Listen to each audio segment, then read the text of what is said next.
कीड़े मकोड़े, तू मेरे कदमों की खाक है। तेरी मौत तुझे रावण के पास लाई है। रावण, मैं इस सच का पैगाम लाया हूं जिसके आगे तेरा गुरूर सिर्फ मिट्टी है। इसकी ज़बान को जला दो, इसकी पूंछ में आग लगा दो। देखते हैं इसका वो साँच इसे आज इस आग से कैसे बचाता है। ये आग आज तेरी लंका को ऐसी रोशनी देगी जिसे आने वाली तारीख कभी भला नहीं पाएगी। आपने जो अभी देखा वो सिर्फ एक हिंदू मिथोलॉजी का हिस्सा नहीं है। बचपन से हमने उन किरदारों को सिर्फ पड़ोसी मुल्क के टीवी ड्रामों और दूसरे मजहब की किताबों में देखा है। हम उन्हें उनकी कहानियां समझकर इग्नोर कर देते हैं। लेकिन अगर मैं आपसे आज ये कहूं कि इस कहानी के पीछे एक ऐसी हकीकत छुपी है जिसका ताल्लुक सीधा हमारी अपनी तारीख और हमारे अपने अकीदे से हो सकता है, तो क्या आप मेरा यकीन करेंगे? सोचिए, ज़रा ठंडे दिमाग से सोचिए। हमारा मुसलमान होने के नाते ये पुख्ता अकीदा है कि अल्लाह ने इस दुनिया की हर कौम, हर रीजन की तरफ अपना नबी भेजा। 1,24,000 अंबिया। कुरान वाज़े तौर पर कहता है कि और कोई ऐसी कौम नहीं गुजरी जिसमें कोई नबी ना आया हो। अब सवाल ये पैदा होता है, दुनिया की सबसे कदीम और सबसे आबादी वाली सरजमीन बरसगीर यानी हमारा ये इंडिया और पाकिस्तान का खित्ता, क्या खुदा ने यहाँ के लोगों को ऐसे ही अकेला छोड़ दिया था? क्या यहाँ कोई नबी नहीं आया? और अगर आए तो वो कौन थे? कहाँ गए उनके नाम? आज हम जिस राज पर से पर्दा उठाने वाले हैं वो शायद आपकी सोच के सारे दायरे तोड़ दे। आज हम एक ऐसी कंट्रोवर्शियल थियरी और तारीखी मिस्ट्री पर बात करेंगे जिस पर खुलकर बात करने से लोग डरते हैं। क्या हनुमान, जिन्हें आज करोड़ों लोग भगवान की तरह पूजते हैं, क्या वो असल में इस खित्ते में भेजे गए अल्लाह के नबी या एक अजीम वली थे? दिल थाम लीजिए, क्योंकि आज का ये सफ़र आपको तारीख के इन अंधेरों में ले जाएगा जहां सच और कहानी आपस में मिल जाते हैं। और इस वीडियो के आखिर में आप एंशिएंट हिस्ट्री को दोबारा कभी इस पुराने नज़रिए से नहीं देख पाएंगे। आप में से बहुत से लोग इस वक्त सोच रहे होंगे कि भाई, दिमाग ठीक है तुम्हारा? एक मंकी कैसे अल्लाह का नबी या वली हो सकता है? आपका ये सोचना बिल्कुल नेचुरल है।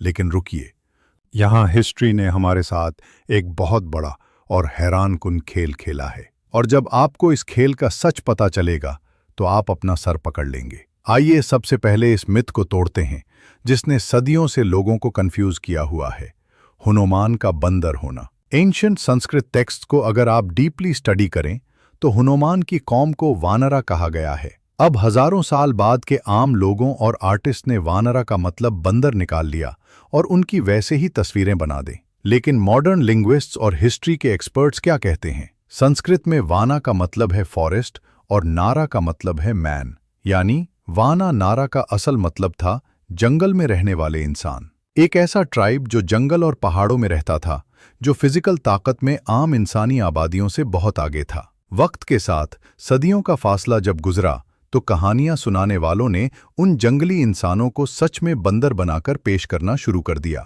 ठीक वैसे ही जैसे पुरानी कहानियों में मेटाफर्स को हकीकत समझ लिया जाता है। तो अगर हनुमान कोई बंदर नहीं बल्कि एक निहायत ताकतवर अजीम इंसान थे, तो उनका मिशन क्या था? और यहाँ से कहानी में वो ट्विस्ट आता है जो सीधा हमारे इस्लामिक कॉन्सेप्ट ऑफ प्रॉफिटहुड से टकराता है। हम जानते हैं कि वक्त के साथ साथ पिछली कौमों ने अपने अंबिया और उनकी तालीमात में तब्दीलियां की, जिसे हम इस्लाम में तहरीफ कहते हैं। कुरान हमें बताता है कि कैसे लोगों ने येसू को खुदा का बेटा बना दिया। हज़रत उज़ैर के साथ भी यही हुआ। इंसानी फितरत है कि जब उनके बीच कोई बहुत अजीम मिरेकल्स दिखाने वाली हस्ती आती है तो उनके गुजर जाने के कुछ सदियों बाद उनके चाहने वाले प्यार और अकीदत में उन्हें आम इंसान से उठाकर खुदा के दर्जे पर बिठा देते हैं। क्या एग्जैक्ट यही फिनोमिनन बरसगीर में नहीं हुआ? हनुमान की पूरी जिंदगी का मकसद अगर आप देखें तो वो क्या था? उन्होंने अपनी सारी जिंदगी, अपनी सारी ताकत एक हक की आवाज़ के लिए वक्फ कर दी। वो श्री राम के सबसे बड़े पैकर थे। राम, जिन्हें बहुत से मुसलमान स्कॉलर्स जैसा कि अल्लामा इकबाल ने भी इमाम हिंद कहा है। अगर हम एक लम्हे के लिए ये फ़र्ज कर लें कि राम इस खित्ते में भेजे गए एक अजीम नबी या अल्लाह के फरस्तादा रहनुमा थे, जिन्हें जालिम रावण, जो उस वक्त का तागूत या फिरौन था, के खिलाफ खड़ा किया गया था, तो हनुमान उनके कौन थे? सोचिए। हजरत मूसा के साथ हजरत हारून थे। हजरत ईसा के साथ उनके डिसाइपल्स थे। हमारे नबी सल्लल्लाहु अलैहि वसल्लम के साथ उनके अजीम सहाबा थे जो उनके एक इशारे पर अपनी जान कुर्बान करने को तैयार रहते थे। हनुमान का कैरेक्टर प्रोफाइल बिल्कुल एक ऐसे ही सहाबी या हव्वारी जैसा है। एक ऐसी हस्ती जिसने अपनी जिंदगी का कोई जाती मकसद नहीं रखा, सिर्फ अपने गाइड और उसके पैगाम के लिए अपनी पूरी जान लड़ा दी। और जब उन्होंने मोजज़े दिखाए, जैसे पहाड़ उठा लेना या आग में से जिंदा निकल आना, जो कि अंबिया और औलिया की निशानियां होती हैं, जैसे हजरत इब्राहीम आग से निकल आए या हजरत सुलेमान को हवा और जिन्नात पर ताकत मिली, तो वक्त के साथ उन कहानियों में मिथोलॉजी का रंग घल गया। उन्हें पौन पुत्र, हवा का बेटा कहा जाने लगा। वही अकीदत का गलबा, वही तहरीफ जिसका जिक्र कुरान बार बार करता है।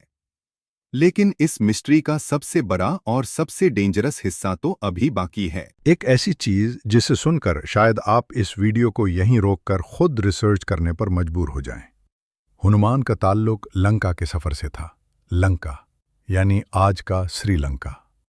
क्या आप जानते हैं कि श्रीलंका वो जगह है जिसका ताल्लुक हमारी इस्लामिक हिस्ट्री की सबसे पहली और सबसे अजीम हस्ती से जुड़ा है? हजरत आदम। जब हजरत आदम को जन्नत से ज़मीन पर उतारा गया तो बेशुमार इस्लामिक रिवायात और तारीखदानों के मुताबिक उनके कदम इस दुनिया में सबसे पहले श्रीलंका की ज़मीन पर पड़े थे। वहाँ आज भी एडम्स पीक मौजूद है जहाँ उनके कदम का निशान है। अब एक तरफ हजरत आदम का श्रीलंका में आना, दूसरी तरफ रावण जैसी शैतानी ताकत का इसी लंका में अपना मरकज़ बनाना, और तीसरी तरफ राम और हनुमान का लंका पर हमला करके उस शैतानी निज़ाम को ख़त्म करना।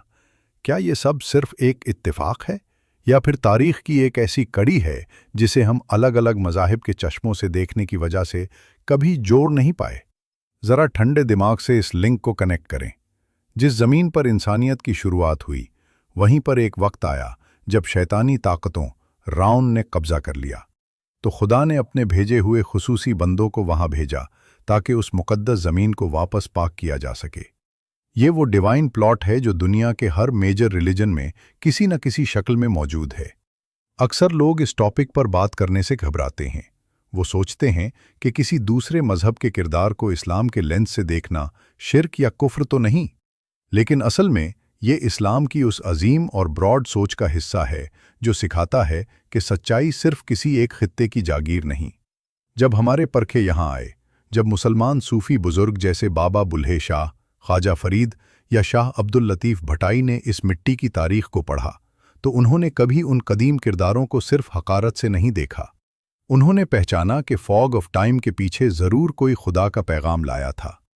हनुमान की लाइफ का एक वाक़या है जिसमें रावण उनसे कहता है कि तू अपने इस मामूली से जंगल के रहनुमा राम को छोड़ दे और मेरे साथ मिल जा, मैं तुझे आधी लंका की बादशाहत दे दूंगा। और जवाब में हनुमान ने जो कहा, अगर आप इसका उर्दू तर्जुमा करें तो वो बिल्कुल वही बात लगती है जो एक मोमिन किसी काफिर बादशाह को कहता है।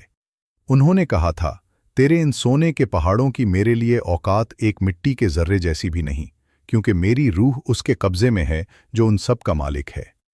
क्या ये बातें किसी आम मिथोलॉजी की लगती हैं, या ये उन खुदा तरस और अजीम लोगों के किस्से हैं जिनकी आइडेंटिटी को वक्त की गिर्द और शिर्क की मिलावट ने धुंधला दिया?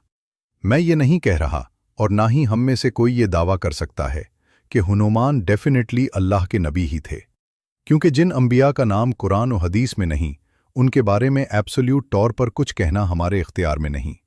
लेकिन क्या हम इस बात से इनकार कर सकते हैं कि इस सब कॉन्टिनेंट में अल्लाह की निशानियां और उसके भेजे गए अजीम लोग मौजूद थे? क्या हम इनकार कर सकते हैं कि आज की हिंदू मिथोलॉजी में छुपी हुई बहुत सी अजीम हस्तियां असल में गुजरे हुए वक्तों के वो नबी या औलिया हो सकते हैं जिन्हें उनके चाहने वालों ने भगवान बना दिया? तारीख बहुत अजीब चीज़ है दोस्तों। ये जो मिट्टी है ना हमारे पाँव के नीचे, इस मिट्टी ने हजारों अंबिया की आहटें सुनी हैं। इस खित्ते ने हक और बातिल की ऐसी ऐसी जंगें देखी हैं जिनका जिक्र आज भी आसमानों में होता होगा। हमने बस इन किरदारों पर अलग अलग मजहब के लेबल लगा दिए हैं और उन्हें उनके हकीकी मकाम से दूर कर दिया है। आज के बाद जब भी आप कभी पुरानी तारीख या इस मिथोलॉजीज का जिक्र सुने तो उन्हें सिर्फ कहानी समझकर डिसमिस्ड मत कीजिएगा, बल्कि एक लम्हे के लिए रुक कर सोचिएगा। क्या पता जिस किरदार पर आज मिथोलॉजी की धूल जमी है वो किसी दौर में अल्लाह की तौहीद का सबसे बड़ा झंडा उठाए इस जमीन पर चलता हो। क्या पता इसकी इबादतों ने आसमान के दरवाजे खोले हों। ये सब राज वक्त के इन पेजेस में दफन हैं जिन्हें सिर्फ कयामत के दिन ही खोला जाएगा। तब तक के लिए ये हमारी जिम्मेदारी है कि हम तारीख को एक खुले दिमाग और गौर व फिक्र करने वाले दिल के साथ पढ़ें, क्योंकि जो लोग हिस्ट्री पर गौर नहीं करते, हिस्ट्री उन्हें कभी अपने राज नहीं बताती।